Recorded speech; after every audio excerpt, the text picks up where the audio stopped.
अभिवादन स्वीकार करें रामचंद्र मौर्य का। हमारे चैनल में आपका स्वागत है। पूरे भारत बंद होने की खबरें आ रही हैं। दक्षिण भारत से, केरल से, तमिलनाडु से, कर्नाटक से, छत्तीसगढ़ से, बाकी सभी राज्यों में बंद का असर रहा। अब यह आंदोलन सिर्फ हरियाणा, राजस्थान, पंजाब और पश्चिमी उत्तर प्रदेश का नहीं रह गया है, बल्कि भारत बंद की वजह से यह आंदोलन पूरे भारत में व्याप्त हो गया है। खबर आई है कि नॉर्थ ईस्ट से भी, वहां पर भी भारत बंद को सफलता मिली है और लोगों ने एकजुटता दिखाई है। भारतीय जनता पार्टी और उसके अंधभक्त, उसका आईटी सेल पूछता है कि भारत बंद से क्या मिला। हम इसका जवाब तलाशने की आज कोशिश करेंगे। भारत बंद से क्या मिला, यह तो एक प्रश्न है। दूसरा प्रश्न है कि क्या भारत बंद से किसानों की मांगे पूरी हो जाएंगी, ये दूसरा प्रश्न है। और ये दोनों प्रश्न उठा रहे हैं भारतीय जनता पार्टी के लोग, आरएसएस के लोग और भाजपा की आईटी सेल के लोग। उन्हें हम जवाब देना चाहेंगे कि इस भारत बंद से न केवल देश में बल्कि विदेशों की नजर भी भारत पर रहती है। दुनिया के देशों में प्रधानमंत्री मोदी की किरकिरी हुई है और किसानों के प्रति हो रहे अन्याय, अत्याचार की बातें वहां तक पहुंच गई हैं। और इस आंदोलन से न केवल किसान आंदोलन का शक्ल अख्तियार किया है, बल्कि यह आंदोलन अब बढ़ गया है, इसका दायरा बढ़ गया है। अब इसमें सिर्फ 3 काले कानून और एमएसपी नहीं रह गया है, बल्कि इस आंदोलन से बेरोजगार, लाखों करोड़ों बेरोजगार भी जुड़ गए हैं और महंगाई की मार झेल रही जनता भी जुड़ गई है। साथ ही साथ जितने भी प्रदेश हैं, उन प्रदेशों के गरीब, दलित, पीड़ित, मजदूर, उन सब ने भी किसान आंदोलन को अपना आंदोलन मान लिया है। साथियों, भारत बंद से क्या मिला, यह सवाल अपने आप में अधूरा है। भारत बंद की अपार सफलता के लिए देशवासियों को बहुत बहुत साधुवाद, बहुत बहुत धन्यवाद, बहुत बहुत शुभकामनाएं। अब यह आंदोलन किसानों की हद से जनता के बीच बैठ गया है और जनता के लोग इसे अपना आंदोलन समझ रहे हैं। देश के कोने कोने से ऐसी खबरें आ रही हैं कि जिन क्षेत्रों में किसान नहीं हैं या खेती कम होती है, उन क्षेत्रों के लोग भी किसान आंदोलन के समर्थन में खड़े हो गए हैं। देशवासियों में चेतना की, जागरूकता की एक नई लहर आई है और जो लोग किसान आंदोलन के बारे में नहीं जानते थे, उन्हें भी अब जानकारी हो गई है कि यह सरकार उनके द्वारा चुनी हुई सरकार नहीं है, बल्कि पूंजीपतियों के इशारे पर चलने वाली सरकार है। पूंजीपतियों ने सरकार के ऊपर कब्जा कर लिया है और वे अपने हित के लिए इस तरह के कानूनों को संसद में पारित करवाए हैं। कानूनों को पारित करने का तरीका भी गलत रहा और कानूनों से संबंधित जितने भी तथ्य हैं, उन पर किसानों से चर्चा करना, किसान नेताओं से चर्चा करना, किसान संगठनों से चर्चा करना, यह भी मोदी सरकार ने वाजिब नहीं समझा था। इस आंदोलन से सबसे बड़ी बात तो ये है कि भारतीय जनता पार्टी और आरएसएस में कोहराम मच गया है, उनकी नींद हराम हो गई है। और सबसे बड़ी कमी, सबसे बड़ा नुकसान वो समझते हैं कि वोट नहीं मिलेगा, आने वाले चुनाव में उनकी हार होगी, जिस तरह से बंगाल में हुई है। इस तरह से ये किसान आंदोलन और यह भारत बंद गहरी छाप छोड़ गया है भारतीय जनमानस पर, आम आदमी पर, किसानों पर, मजदूरों पर, छात्रों पर, बेरोजगारों पर, कोरोना से पीड़ित मरे हुए परिवार के लोगों पर, कि यह उनके लिए कुछ नहीं कर रही है और सिर्फ दिखावा करती है और ढोंग रचती है। वोट की चिंता भारतीय जनता पार्टी को या किसी भी पार्टी को कुछ ज्यादा ही होती है और वोट के लिए वो कुछ भी कर सकते हैं। लेकिन अब किसान आंदोलन इतना मजबूत हो गया है, इतना सशक्त हो गया है कि उन्हें वोट के लिए भी झुका सकता है। और इसी वोट के चलते ही एक दिन मोदी जी का अहंकार टूटेगा और उनकी जिद टूटेगी, उनका अहंकार टूटेगा और पूंजीपतियों का, उद्योगपतियों का मंसूबा टूटेगा। भारत बंद से न सिर्फ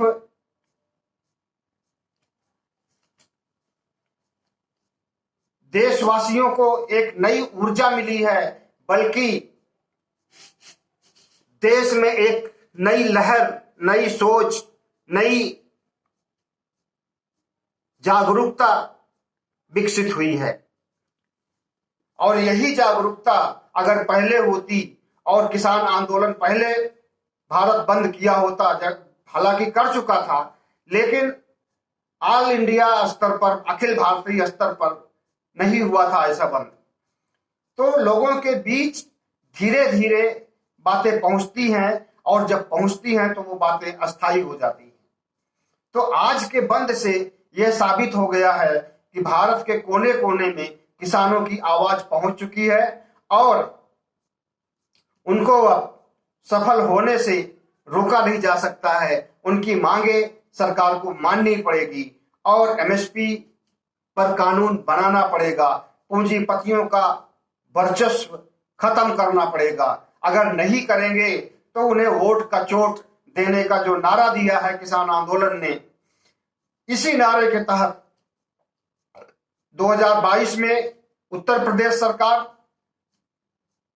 उत्तराखंड सरकार, पंजाब सरकार और 2 राज्यों में, मतलब 5 राज्यों में जो चुनाव है उनमें बीजेपी का सफाया हो जाएगा और 2024 में केंद्र सरकार की भी बुरी तरह से हार होगी। अगर किसान आंदोलन इसी तरह से, जैसा कि आज बातें उभर करके आई हैं और चारों तरफ से अच्छी खबरें आई हैं कि भारत बंद सफल रहा, अगर यही जोश, यही जुनून, यही जज्बा बना रहेगा तो निश्चित है कि सरकार को झुकना पड़ेगा और अगर नहीं झुकती है तो मुंह की खानी पड़ेगी और राज्य में, केंद्र में कहीं भी इनकी सरकार नहीं रह जाएगी। इसके पहले किसानों ने मुजफ्फरनगर में सम्मेलन किया था, जीआईसी कंपाउंड में लाखों भीड़ थी और उस लाखों भीड़ के बीच इनके हिंदू मुस्लिम कार्ड पर जिस तरह से रवैया अख्तियार किया गया, अल्लाहू अकबर और हर हर महादेव का नारा लगाया गया था, उससे हिंदू मुस्लिम एकता को बल मिला है।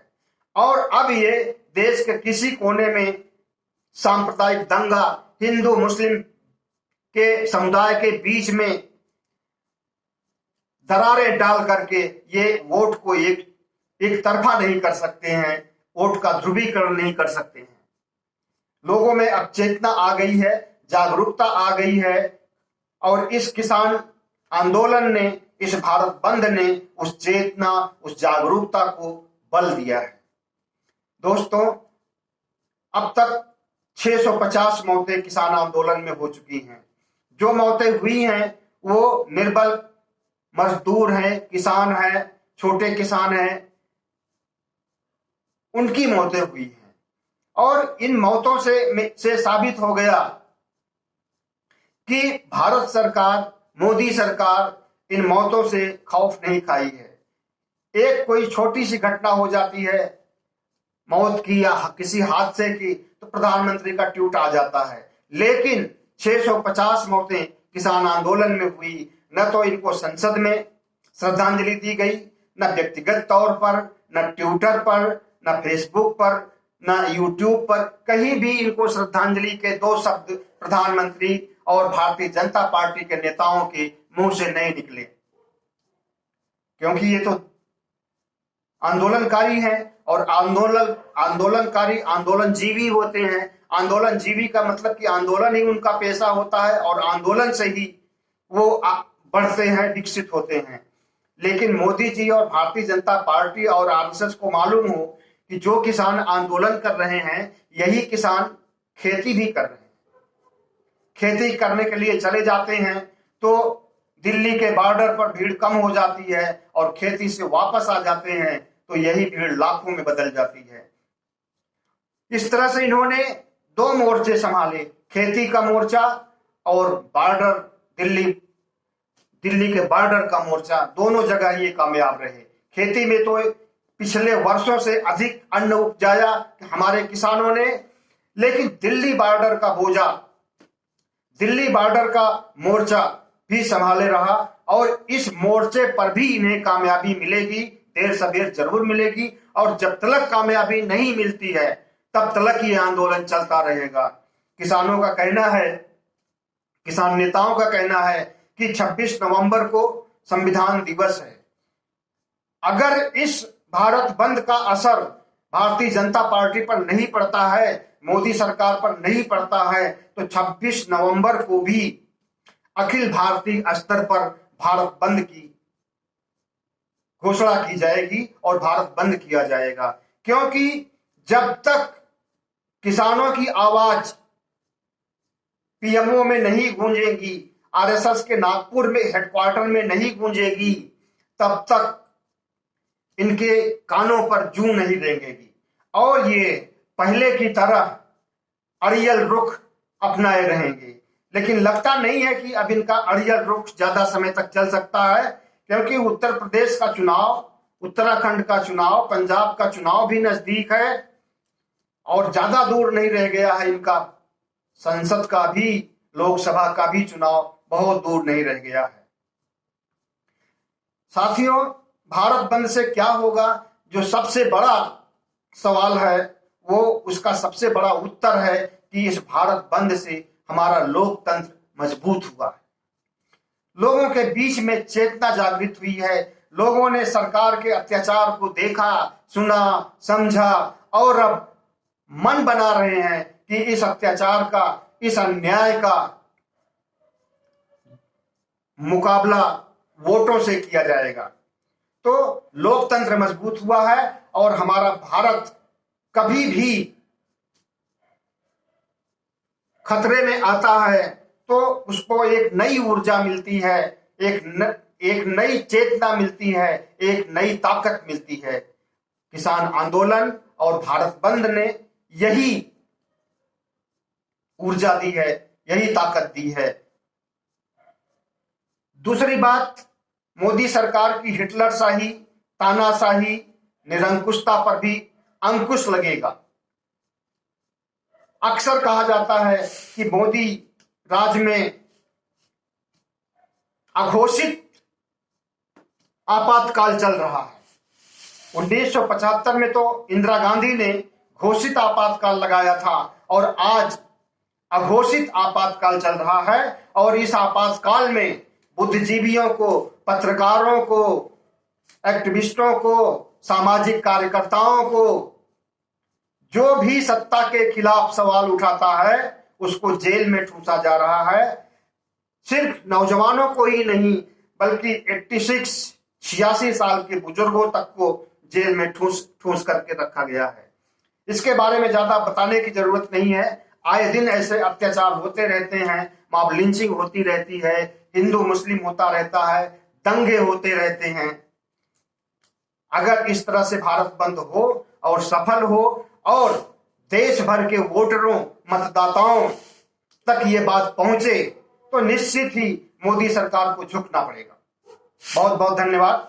अगर हो सके तो हमारे चैनल को सब्सक्राइब जरूर कीजिएगा, ताकि हमारी आवाज आप तक तुरंत पहुंच जाए जब हम यहाँ वीडियो अपलोड करें। बहुत बहुत धन्यवाद, बहुत बहुत धन्यवाद।